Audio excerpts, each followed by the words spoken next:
दोस्तों नमस्कार, मैं सुबोध कुमार। आप देख रहे हैं खबर नेशनल टाइम्स। वक्फ बिल को लेकर बड़ी खबर। पश्चिम बंगाल में हिंसा, प्रदर्शनकारियों ने पथराव किया, गाड़ियां जलाई, पुलिस ने लाठीचार्ज भी कर दिया और आंसू गैस के गोले छोड़े। वक्फ संशोधन कानून मंगलवार से देश भर में लागू कर दिया गया। यह गृह मंत्रालय ने इसकी जानकारी दी है। वक्फ संशोधन बिल 2 अप्रैल को लोकसभा से, 3 अप्रैल को राज्यसभा से पास हुआ। 5 अप्रैल को राष्ट्रपति की मंजूरी मिलने के बाद अब यह कानून बन गया था।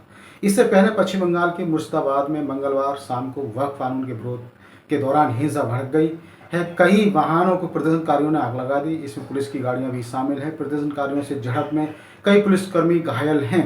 वक्फ कानून के विरोध में मुर्शिदाबाद में मुस्लिम संगठन प्रदर्शन कर रहे थे। पुलिस ने प्रदर्शनकारियों को रोकने की कोशिश की। इस दौरान प्रदर्शनकारियों ने पुलिस पर पथराव किया। पुलिस ने उन्हें खदेड़ने के लिए आंसू गैस के गोले दागे, लाठीचार्ज भी किया।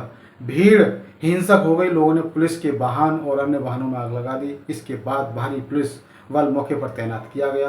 वक्फ संशोधन बिल को पास होने के बाद से अब तक सुप्रीम कोर्ट में 12 याचिकाएं दाखिल हो चुकी हैं। वहीं all India Muslim personal law board ने 11 अप्रैल से पूरे देश में विरोध प्रदर्शन की घोषणा कर दी है। वहीं जम्मू कश्मीर की बात की जाए तो जम्मू कश्मीर विधानसभा में नेशनल कॉन्फ्रेंस और भाजपा विधायकों में हाथापाई हुई।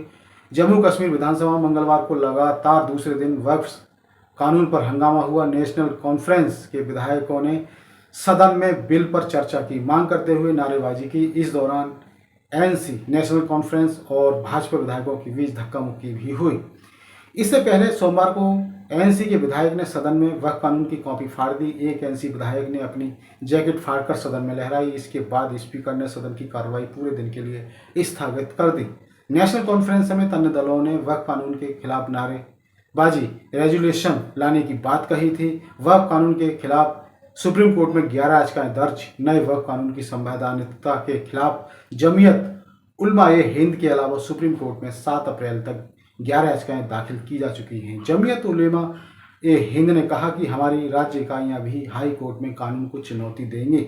सुप्रीम कोर्ट ने याचिकाओं पर सुनवाई को लेकर सोमवार को कहा कि वह नए वक्फ कानून की संवैधानिकता को चुनौती देगी वाली याचिकाओं को लिस्ट करने यानी सुनवाई पर फैसला करेंगी। जमीयत उलमा-ए-हिंद के वकील कपिल सिब्बल ने अदालत से अर्जेंट हायरिंग की मांग भी की है।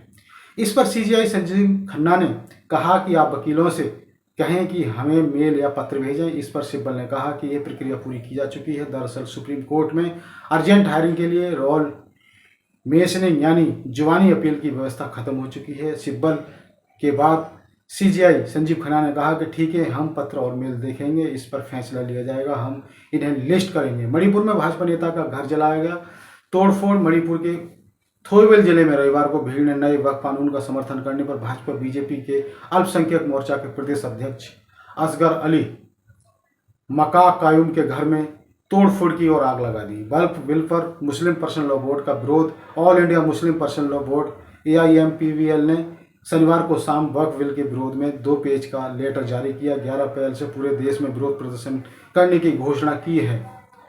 पर्सनल मुस्लिम बोर्ड ने कहा कि हम सभी धार्मिक समुदाय आधारित और सामाजिक संगठनों के साथ मिलकर राष्ट्रव्यापी आंदोलन करेंगे। यह अभियान अब तक जारी रहेगा जब तक संशोधन पूरी तरह से निरस्त नहीं। ऑल इंडिया पर्सनल लॉ मुस्लिम बोर्ड ने कहा कि वक्फ संशोधन बिल इस्लामी मूल्यों, धर्म और शरीयत, धार्मिक सांस्कृतिक स्वतंत्रता, सांप्रदायिक सद्भाव, भारतीय संविधान के आधारभूत ढांचे पर गंभीर हमला है। कुछ राजनीतिक दलों का भाजपा के सांप्रदायिक एजेंडे को दिए गए समर्थन ने उनके तथाकथित धर्मनिरपेक्ष मुखौटों को पूरी तरह से उजागर कर दिया है। तो ये बड़ी खबर थी वक्फ संशोधन बिल को लेकर। और इसी तरह खबरों से जुड़े रहने के लिए चैनल को सब्सक्राइब करें। सब्सक्राइब करने के साथ ही बेल आइकन जरूर दबाएं, जिससे कि आपके पास खबरों के नोटिफिकेशन आते रहें। तो मैं सुबोध कुमार फिर आऊँगा एक नई और बड़ी खबर को लेकर। तब तक के लिए धन्यवाद, नमस्कार।